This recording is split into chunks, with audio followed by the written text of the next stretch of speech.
What's up, YouTube? You know what time it is. It's MightyFan time. Another Jersey vlog here. Jersey vlog volume 4.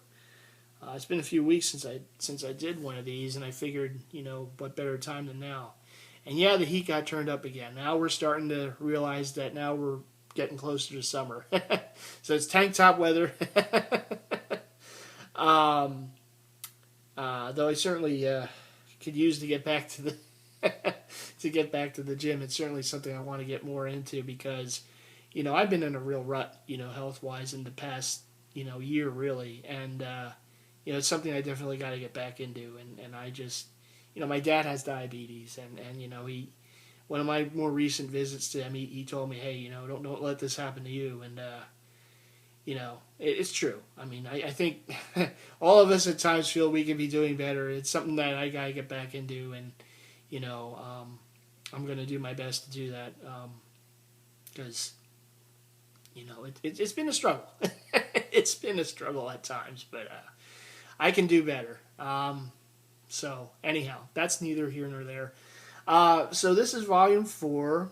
I know we're right in the thick of the finals, right? The NBA and NHL finals. Boy, the Bay Area. Talk about kind of being like New England in the recent years, right? Because the Giants have been the world. They've won 3 World Series. The Niners were in the Super Bowl some years ago. The Warriors are on this big kind of resurgence, right? They won last year. Looks like they're gonna more than likely looks like they're gonna win again this year. 73 wins, regular season record, right? The Sharks now for the first time in their franchise they're in the finals. It's a wealth of riches for them, for the Bay Area sports fans. And, here I am on the opposite end of the spectrum with all 4 of our pro teams in rebuild mode. And it's been tough. But you guys know from the season of the fan series, I love my Eagles. I love all the 4 teams. But the Eagles, if I had to be like pinned down and say you can only pick one, it's the Eagles. I mean, that was my first love in Philly sports, and I mean I think one of the things I love about it's a short season. It's 16 games. I mean, you can really delve into each game, and it's fun. Ultimate dream is for them to win a Super Bowl. Hopefully some year I can have that for you guys, and at the end of one of my season series, I mean, you'll probably see some tears of joy. I'm not ashamed. But I would love to end one of those season series with a spot on Broad Street watching the floats go by, the trailer trucks go by with the players on it. That's the ultimate goal. I mean, that's what we've all been waiting for around here for so long, and hopefully some year we can get it. But yeah, it's this time of year is always exciting because it is championship season. You have the finals going on, the horse races that go on, and it's an exciting time. I mean, baseball's in full swing. The NFL's getting back to getting the season going. So I would be remiss if I didn't say, we lost Muhammad Ali over the weekend, and talk about just a great person. I mean, I never had the pleasure of watching him fight in person, but of course, we've all seen the footages, right? We've all seen his swagger, his proclamations. The guy was just the ultimate showman and the ultimate champion. And, he was the greatest. He changed sports when you think about it. He changed the way people see sports. And he brought it throughout the world. He wanted to bring it throughout the world. And not only as a fighter, but as a person. He was a larger-than-life character, but he wanted to embrace his larger-than-life character. And he wanted to bring that to everybody. And, he had some struggles in his life. We all do. But he made the most of every day. When he wasn't even, when he was retired, he wasn't a fighter. He was struggling through the health issues, but he made every day count. And I think we can all learn a lesson from that. You know, a lot of us, you know, it's easy to do. We get sidetracked, right, with work and all the electronic stuff. It is, we do. But he was an example of someone that just lived life. And he did a lot of great things. Obviously, he meant a lot to a lot of people. But he embraced what life is supposed to be. Even when he was at his lowest points, he embraced it. And he fought literally and figuratively all the battles that a person can fight. And he always came out on top. Even at the end, you know, he came out on top. He embraced what life is supposed to be. And, you know, we lost a great one, but they gained a great one up there. You know, it was a sad day, but, you know, I think the legacy that he lives is something that will always live on. So I just wanted to say that, you know, I'm not a huge boxing, you know, viewer or fan. I never, it's a sport I never quite got into. I always respected it, as I respect every sport, even if am not into it or not. I know it takes talent to do it. It takes a lot of perseverance. And I know it's not what it used to be. It doesn't have the following that it once did. But the people who follow it just, they love it. And they have a lot of heroes from yesteryear and today that they follow and they love, just as we have our sports heroes and the sports we watch. So, you know, Philly, the Philly area has a great boxing roots. Now, obviously, people think of Rocky, but you know, there have been great boxers coming out of Philadelphia. There's been you know, some great venues in Philadelphia over the years, still to this day, that stand. Great boxing gyms in Philadelphia.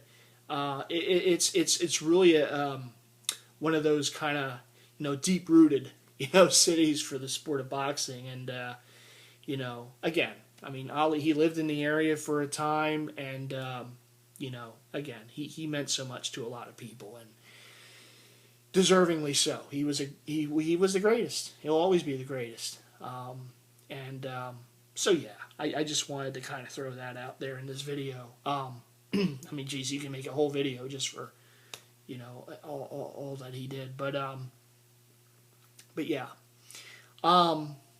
So yeah, it is a very you know, cool time of year for sports right now. Lots of stuff going on. I think it's funny. You know, it's amazing when, you know, back in the day, you know, you gotta switch over to collecting. You know, back in the day, of course, I collected Mighty Mouse. That was my thing. You know, I collected him, all sorts of stuff. Large collection, you know. I used to go to a comic convention. That was in Philadelphia. The largest comic book convention in Philadelphia, annual convention called Wizard World. Now, it's a traveling convention. It goes all over the place. It was a fun convention to go to. I went with a friend from work. We went for about 7 or 8 years in a row, whatever it was.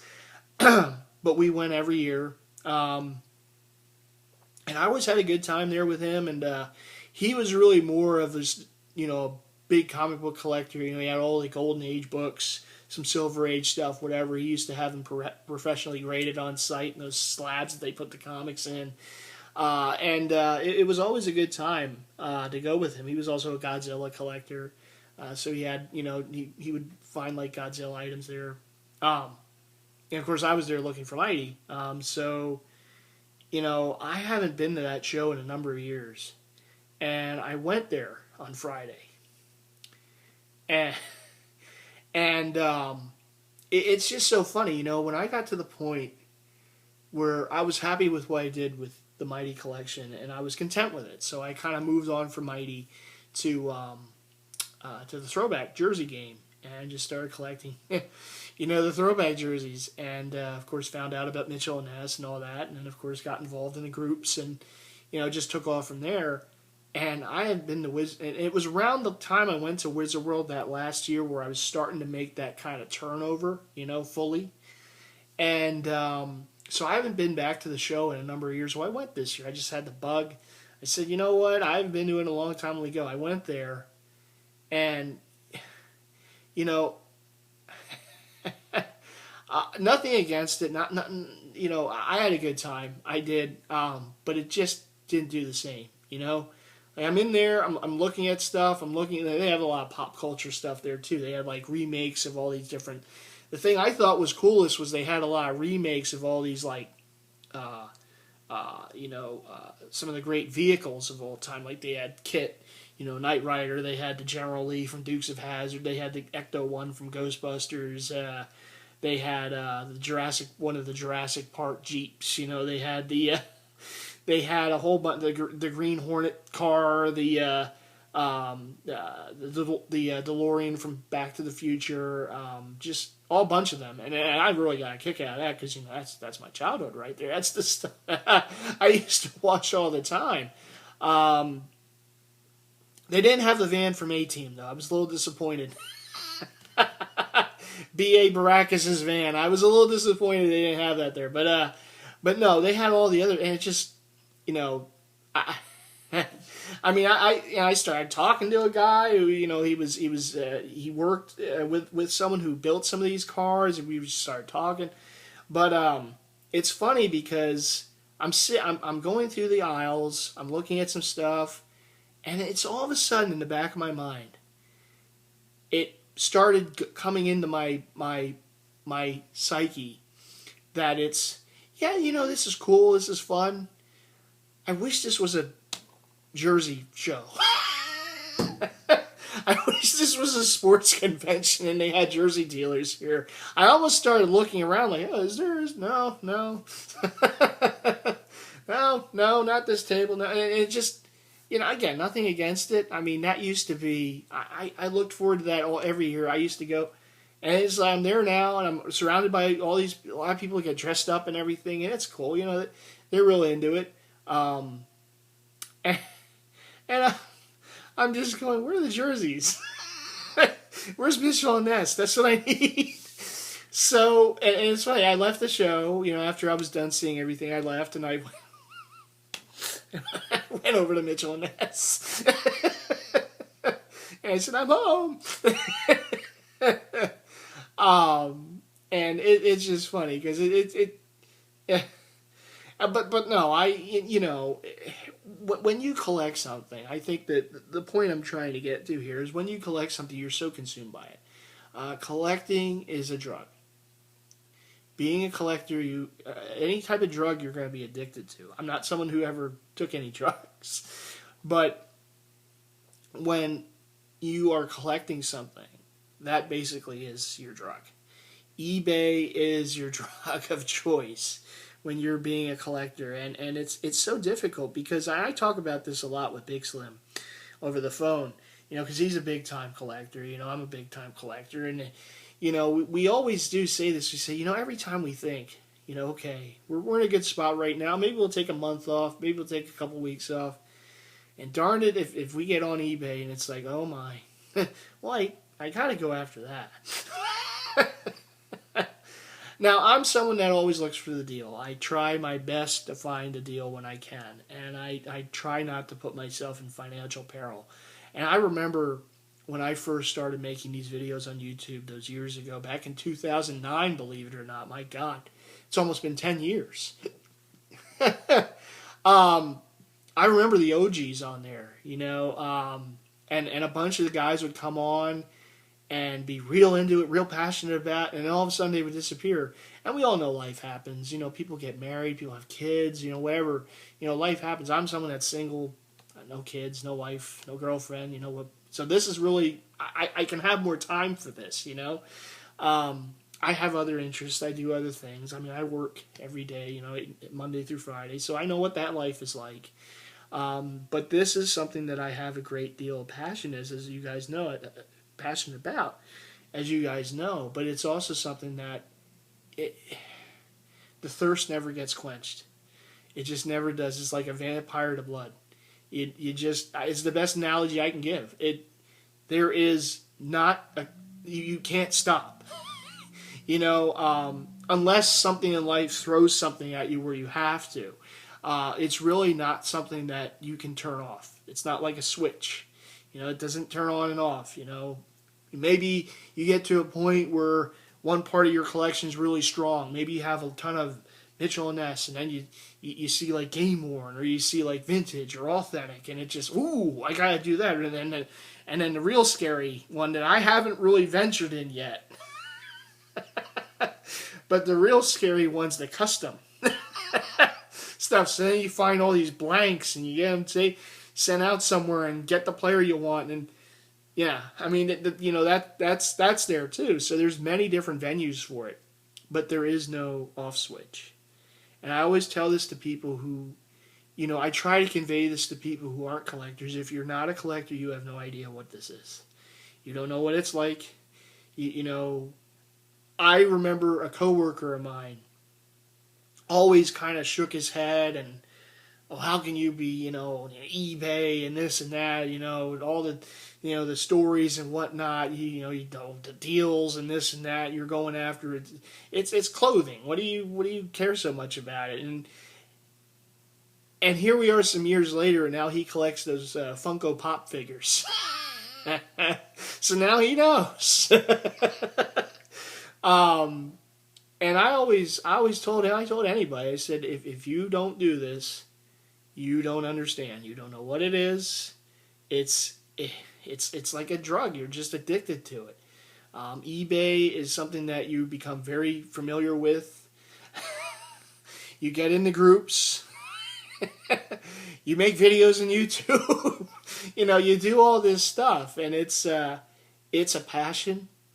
I try to keep it a controlled one. I really do. It's hard. I mean, believe me, I see so many things on there. I'm like, ooh.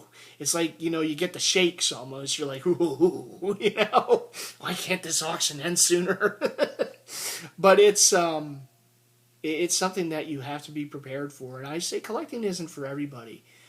Because there are people that out there, I will be honest about it, there might be people out there who couldn't handle it. Maybe they get too into it. They put themselves in financial issues, financial strain. It's like gambling in a way. When you gamble, I'm not a gambler, but when you go to the casino, right? You're in there. There's no windows, right? More than likely, there's no clock anywhere. You go in there, and you just get consumed by it, right?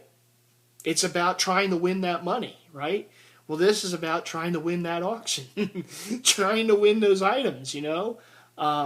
It's really what it is, and it's I have a lot of fun with it. I'm glad that I'm in the groups I'm in with I've made some great friends, and through it, and it's a lot of fun, but it can be very consuming. I try not to let it be all consuming, but it is consuming. It will get you. And I almost feel like there should be there should be a documentary or something out there for collecting, for what we do, because it's very. I think it's interesting. I really do, because you do kind of get lost in it, and how do you handle different situations? I just think it's interesting, but I couldn't do it. But I couldn't make the documentary. I know for a while Murph there was going to do something, but it is being when you collect something, when that is part of your life, it's exactly what it is. It's part of your life. It's part of you, and you can't just.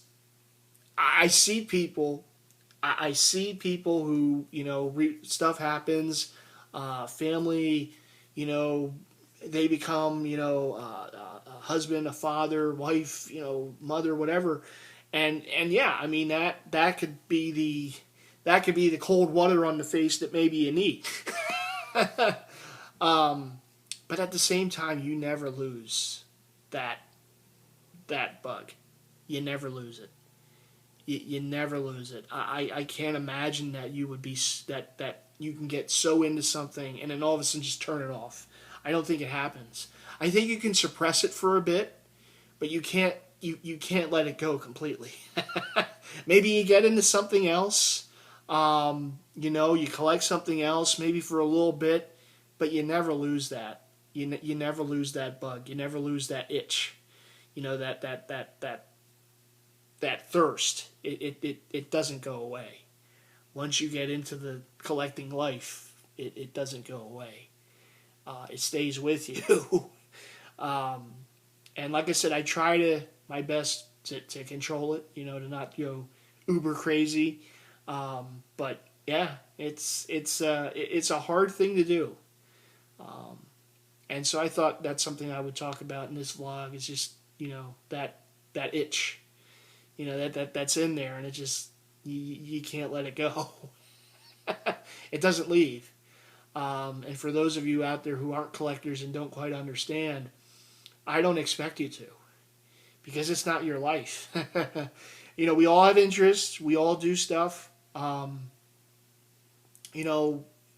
Whatever it is, for us collectors, we're always looking for that next item. And, raise the hand if you're like that.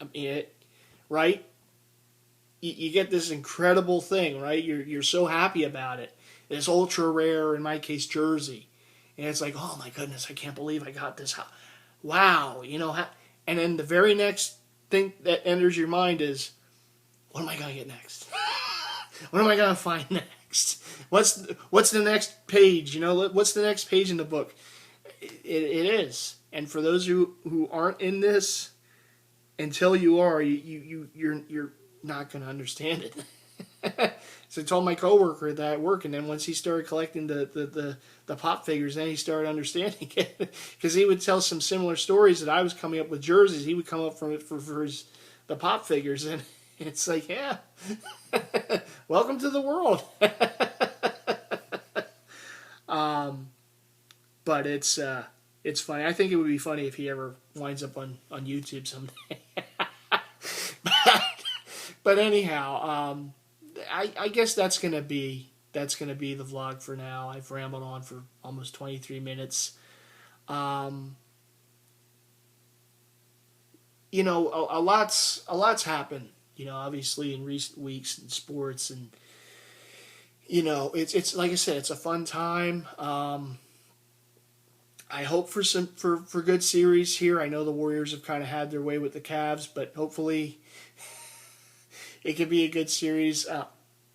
The Sharks and Penguins are doing their thing, and like I said, baseball's in full swing. The Phillies started out good, but they're back down to earth again, rebuilding. Yeah, they had sweet jerseys on this weekend, though. I tell you, the 19th, they wore their 76 throwbacks. The Brewers and Phillies both wore them. I didn't get to one of those games. I wanted to, but I didn't get to them. But some other stuff came up. But oh man, they look good. And the funny thing is, the Phillies won both games when they were wearing them. So it's like, well, they should just wear them. Heck with it. Just wear them. There was a lot of debate too when they were what's the best Phillies uniform, and a lot of people like the ones they wear today, which are with the Phillies on the front and the pinstripes at home, and the cream alts that they wear now. They have a red alternate. They have the road grays, of course. Those are the ones that I really first started watching them in, because they went back to those after the Fat P logo. They went back to what they were now back in the early 90s. And yeah, I like those. To me, the ones I like the best are the cream alts. The ones that they wear, I think it's like a day, it's a weekend day jersey now. They used to wear it for every day game, but now they have the red set that they wear during their weekday home games. But at home, if they play on a weekend during a day, like a Saturday or Sunday afternoon game, they'll wear the cream, alt jerseys, and those are my favorites. I really like those. Although, if I had this, that's my favorite current jersey. But my all-time favorite Phillies jersey is that powder blue Fat P jersey, that from the 70s and 80s. I love that jersey. And I like that one more so than the home. Although people like the home over the road, but I love that powder blue. And the P just stands out on that, and the piping that goes down, and that's my all-time favorite Phillies jersey. I mean, you can even go back to like the flannel jerseys from back in the day or whatnot, but to me, my all-time favorite is always going to be the road 70s, 80s era Phillies jersey, and I wish they would wear that as an alternate. I would love. I know they wore it for like some games here and there in years past, but that's still my favorite. That's the one I have the most of. in the Phillies jersey collection, but I love that old jersey. I definitely do. But the ones they were today, if I were to pick one, it would be that cream alternate, the weekend game home afternoon. It's just hard to pronounce it anymore. They have the weekend day home jersey. And I love the hat that they wear with it, too, which is that blue with the red brim. It's just a classic-looking hat. Of course, it's a homage back to the 50s when they originally wore that set. But, yeah, that's my favorite current Phillies jersey. So, anyhow, that's going to do it. I'm glad you guys hung in there with me for about 26, 27 minutes. And I had a few things to cover. I hope you guys enjoyed that. Like I said, I hope to be doing more stuff, throughout the spring and summer. Hope to get more of a fitness regiment going. It's been a struggle, but I hope to get back to the gym, and I hope to get back to just feeling better. Just not being in such a freaking rut. But anyhow, that's neither here nor there. That's just a side project of mine. And yeah, that's going to do it for me for this video. Hope you guys enjoyed it. And as always, a big shout out to all the subscribers, the viewers, family, friends, fellow DeviantArt members, all the fellow Jersey heads out there. Of course, all the groups on Facebook. Keep collecting. Be careful. But keep collecting and keep having fun with it. That's the other thing that if I wanted to close on something, that's the other thing that I always tell people. If you're going to start collecting, the one thing you always have to remember, besides balancing your budget with it, is to have fun, to enjoy it. That's what it should be. We can get carried away with the politics.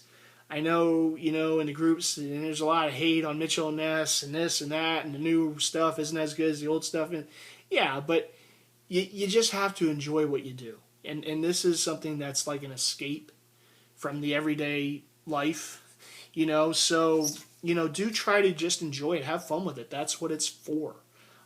It's not a job. It might feel like it at times, but it's not. Have fun with it. Embrace it. Have fun with it, but be careful. That's the best advice that I can give, anyhow, if anyone ever wanted it. But there you go. So that's going to do it for me. I'm going to get back to watching the Stanley Cup Finals right now. Yeah, I'll see you on the next one. All right, everyone, take care. Bye.